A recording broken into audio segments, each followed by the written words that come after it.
Well, more than 130 imams and religious leaders are refusing to perform the funeral prayer for the London attackers. This is a move that has been praised by our Secretary of State, Rex Tillerson. I was actually encouraged when I heard on the news this morning that a number of imams in London have condemned these attackers and said they will not perform prayer services over their funerals, which means they're condemning their souls. And that is what has to be done. Now, only the Muslim faith can handle this. Well, should efforts to end these despicable acts of violence start with the Muslim community? Dr. Darren Porcher is a former NYPD lieutenant and a U.S. Army veteran. He joins us now. Thank you so much, Doctor, for coming in this morning. We appreciate it. That's always a pleasure. That was a very interesting soundbite from Mr. Tillerson there that I think speaks volumes about whether or not we want to just try and fight this thing down or actually kill the cancer by getting in there and forcing other Muslims to push these people out and eradicate it. What did you think of that? Absolutely. Yeah. We can't bomb our way out of radical Islam. It needs to be something that happens internally. And I really commend the imams from coming forth and stating that they're not going to set prayers for these individuals. It represents a seismic shift in what we've seen in the past in connection with radical Islam and our society here in the West. Yeah, because just bombing will just suppress it. But even if you just leave a couple people still there, they will then start to rebuild it. You need to actually, you got to root out the exact problem. It has to come from the inside. I thought that was a wonderful soundbite by Mr. Tillerson there. Let's go on to how do you root out the problem here in this country, and how do you get into these, you know, as far as surveillance goes? What makes a bigger difference? Is it surveilling these mosques, or do we need something more? I think you believe that there needs to be more done.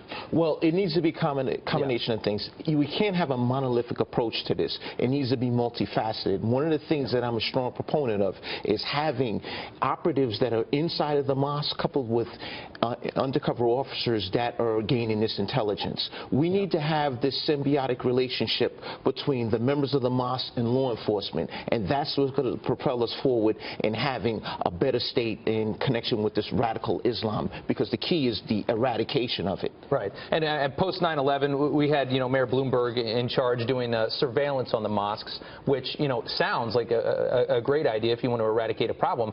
But you still say that that wasn't even far enough, that you have to get inside, that people have to be in there talking to the people to figure out where it is. That surveillance alone isn't enough. Absolutely. But even surveillance, it got a lot of flack. I mean, a lot of people had a big problem with just surveilling.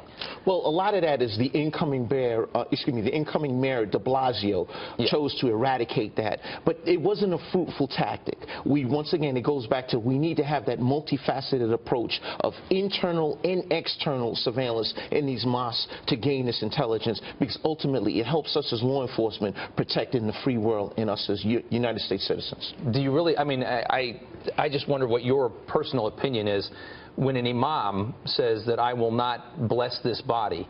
I mean, is that condemnation of the soul? And is that the best way to say, hey, this is not the way this religion works, and this is an abomination, and this is a bastardization of this religion, what these people are doing? Absolutely, it's a start.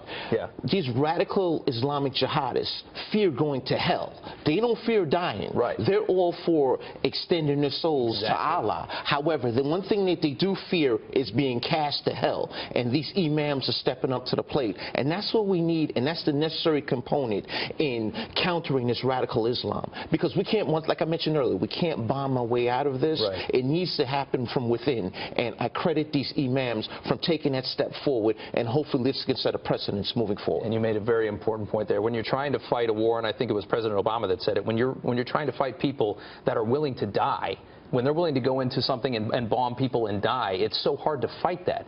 But you have to somehow force them to think that, okay, you're not going to get your end game is not going to be what you think. The imams have to come in, the religious leaders, the other Muslims have to come in and say, hey, listen, you do this, you're not going to your heaven with your 72 virgins. Yeah. Absolutely. Yeah, all right. Absolutely. Doctor, thank you so much for coming in this morning. Always a pleasure. Right. Thank you. Thank you.